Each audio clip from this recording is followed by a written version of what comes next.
So I like to get away to different learning environments. Take this auditorium, for example. It's got that 21st century feel to it. And when I'm here, I can really embed myself in the learning opportunities that I can create for my students.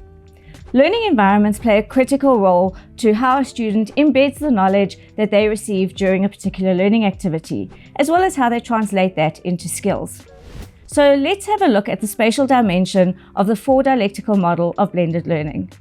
So the spatial dimension considers the tension between face-to-face, or the students working together in person, and having online remote resources and learning activities that the students can work through independently. So on the one hand, there's the need for the students to interact with classmates and their lecturers, and on the other, it's the availability of online communication tools and resources that they can access anywhere, at home, in class, or even on a clinical placement. By considering authentic learning environments, you're able to shift your learning activities along the spatial continuum.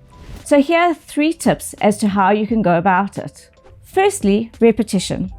We know that theory can be taught through online learning activities, but many lecturers fall into the trap of repeating that content as soon as they get the students back in class. It's important to rather build on that knowledge to ensure that the students do participate in your online learning activities and that you're not wasting time with repetition. So secondly, authenticity. Have you considered whether this is the right learning environment for the students to be gaining this knowledge, skills, or attitude?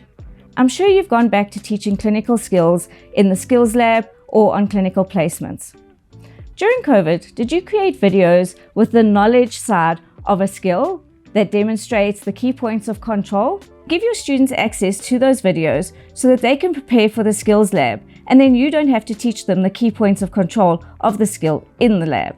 And thirdly, student access. Ensure that your students have access to learning environments, devices, the internet, and even physical materials and stationery. That way, students can construct their knowledge through creating videos, a podcast, or a poster.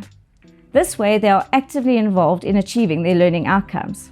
So, by considering the spatial continuum, you can ensure that the learning environment enhances the student's learning experience.